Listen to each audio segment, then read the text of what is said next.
Carl R. Rogers, as the originator of client-centered therapy and a vigorous champion of a humane, person-oriented tradition in American psychology, has been without doubt the most influential leader in the counseling profession. Through his many writings, which include On Becoming a Person, Client-Centered Therapy, and on Counseling and Psychotherapy, and through national leadership, which has included the presidency of the American Psychological Association, Dr. Rogers has served as a model of scientific integrity, personal openness, genuineness, and warmth to two generations of professionals. From his early interest in individual therapy, his interests have broadened to include a deep and abiding concern with the process of education, best expressed in his book, Freedom to Learn, the potential of the encounter group movement, reflected in his book, Carl Rogers on Encounter Groups, and marriage and the relationships between men and women, the subject of his book, On Becoming Partners. In this film, Dr. Rogers interviews a couple about what the experience of partnership has been like for them. In a commentary after the interview, he indicates what he observed and learned from participating in the session. You're Nancy, is that right? Right. Me too. John? Yes. Good. I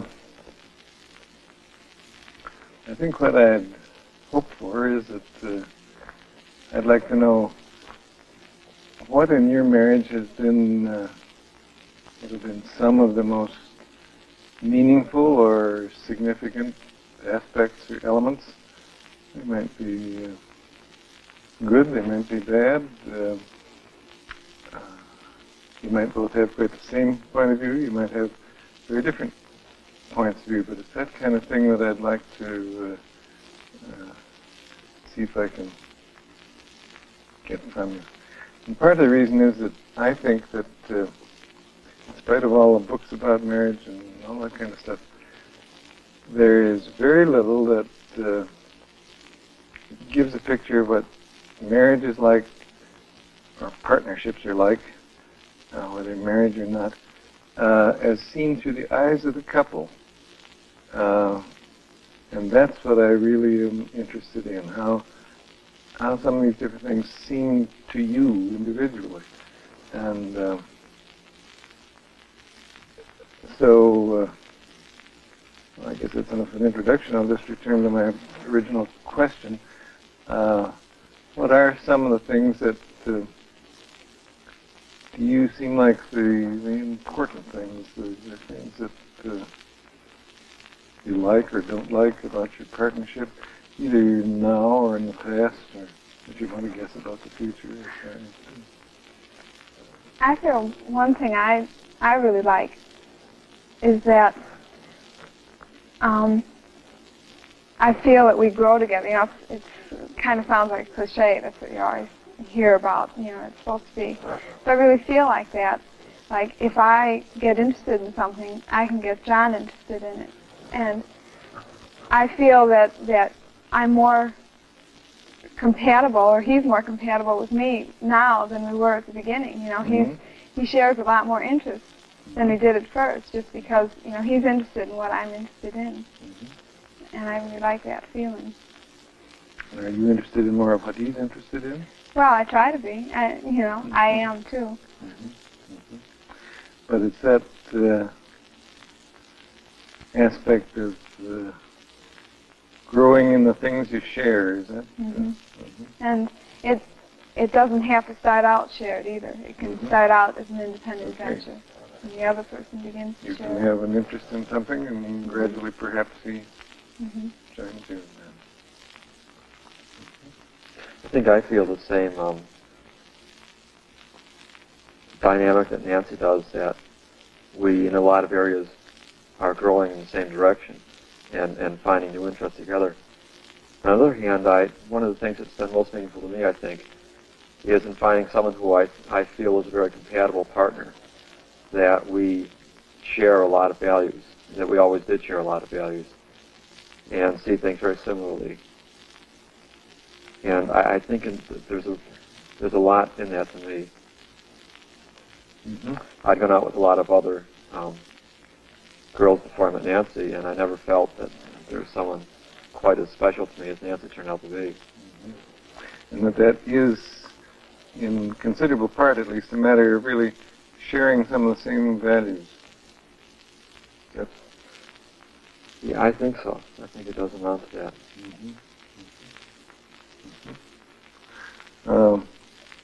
You look young. Has this been going on for a long time or not? Well, we've been married for 6 months, and we lived together for a year and a half before that. So about 2.5 years we've known each other. In 2 years we've been living together. What are some of the? Is it a smooth kind of marriage? Does it go up and down, or a smooth kind of partnership? Because I really would like to include the whole period. I feel like it's smooth, fairly so. Like every day to day, I feel happy, which is one of the things I like about the marriage. It's not that I can sit and intellectually think, this is a good person for me, but just, I get up and I feel happy about this thing. Occasionally, I think we might have a few days in a row where we really get on each other's nerves, but it's not a big problem that suddenly cropped up, but some outside thing we're worrying about that's making us more irritable. Any comments? I guess I also see it as being fairly smooth. I feel like right when the process of getting married, that at that time it got to be a little bit bumpier in terms of my own anxieties about changing somehow the nature of our commitment. People we talked to seemed to suggest that it would be different after we were married. And I guess in all honesty, when I looked at some of the types of lives that some of our married acquaintances seem to be living, I was a little bit worried that I don't know if I really want that type of thing. You hoped it wouldn't be like that. Huh? I guess I did. I anticipated that it might be, and I wasn't sure. And so I think right at the time of getting married, I was a little bit worried about what it might turn out to be like. But things have gotten very smooth again. But at the time of the marriage, that really gave you more concern than the partnerships that had preceded it. Yeah, it did. It did. I think it. Before I could really feel that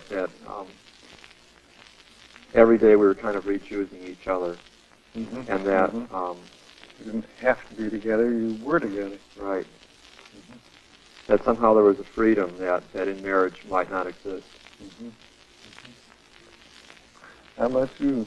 Did marriage make any difference as far as you were concerned? No, I really don't feel any difference at all. John every once in a while will say something about, I do see a difference, and it wasn't like this before. Not that it got especially worse or anything.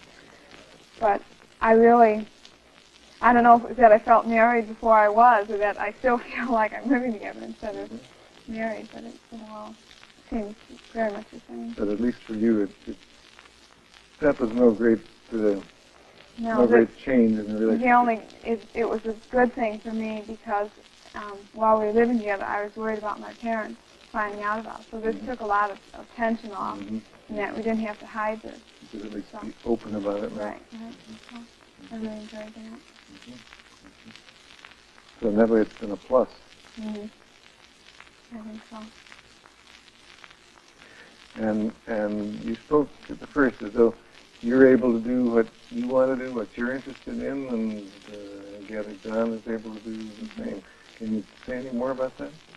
Well, I think this was a very conscious decision that, we said, listen, we both have to be free to do what other things, including dating other people and things like that, because one person can't be everything to another person. I have some interest, even though John's interested in hearing something about it, he can't be as fully enthusiastic about it as I am. So if I want to go out and do it by myself or find a friend to do it with, then, I expect it to be fine, and it is fine.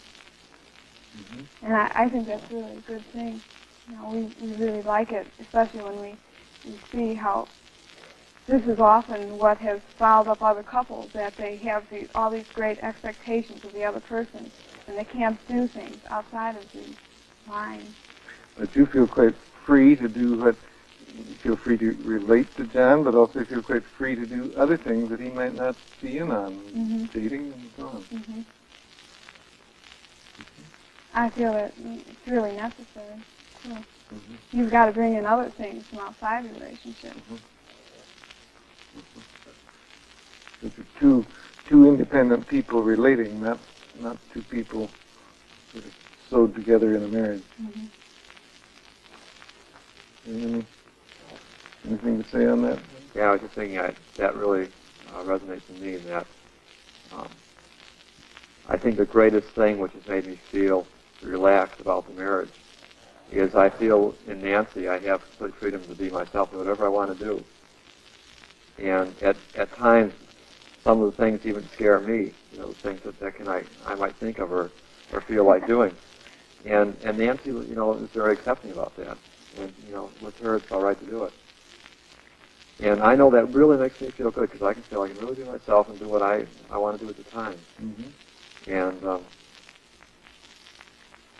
I think if it weren't for that, I would still feel somewhat threatened with the idea of being married, that it would be a constraining force, instead of one in which I'm not constrained at all anymore than I used to be. You don't want to be in a box, and you don't find yourself in a box. Right. And I think I realize at times, too, that I don't reciprocate with Nancy as much. At times I place more of the role expectation upon her than she does upon me, or I can't be completely as free with her as she is with me, and I know how good it feels to me. And, you mean you can't quite give her the full amount of freedom that she gives you? Is that what you're saying? Yeah. Incidentally, if I ask questions that you don't care to answer, don't hesitate to say no to that. I'd rather have you be really free in what you say than be pretend an answer. But you said the freedom that she gives you sometimes leads you to things that even scare you. Would you be willing to give an example or say what you mean by that? Yeah, I guess a good example is right after we first got married, I still really wanted to go out with some other girls. Sometimes it might be more often than I thought was appropriate. Or somehow it didn't feel exactly right being married and yet going out in very close to a dating situation. And I think I feel the role expectation still more than Nancy does, that when you're married, society and most of your friends see you in the traditional role of being married. You're supposed to be a husband. Right, you're supposed to be a husband. A lot of things go with that. There's a lot of things in society which really strengthen the idea that there are certain things which are very inappropriate, and most people live up to them.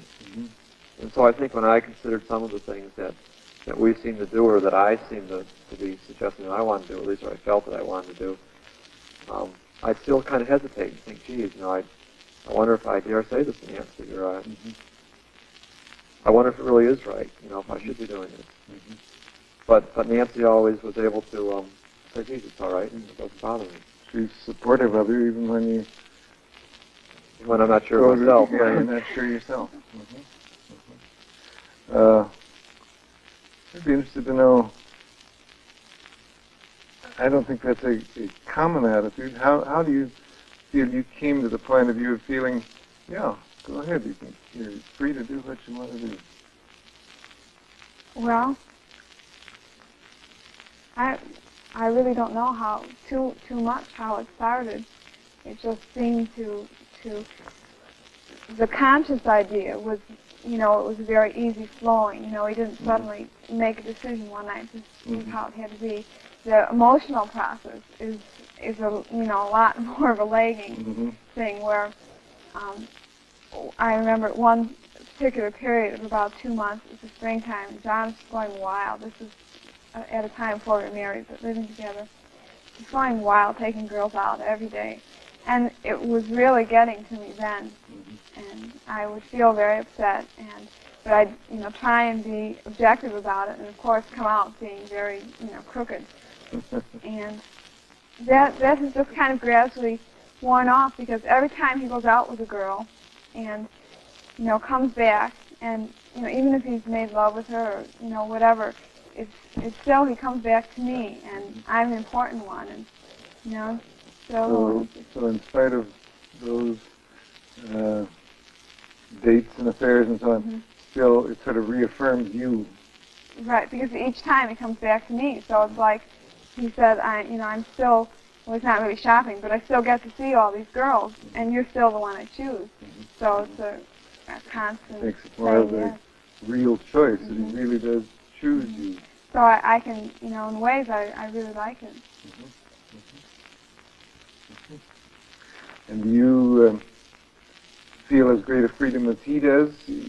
I gather there was some little difference in that. I wondered, do you feel as much freedom to go out with fellows as he does? Or well, he does not usually, but it's not usually a practical problem, because I'm not a very social type, and I don't usually prefer to go out with people, anyone.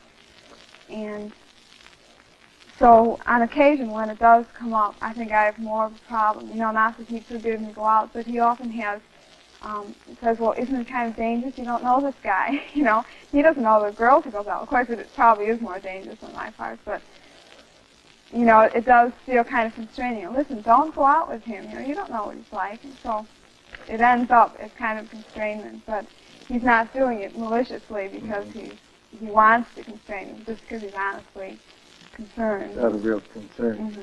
And is there any usual answer to what happens then?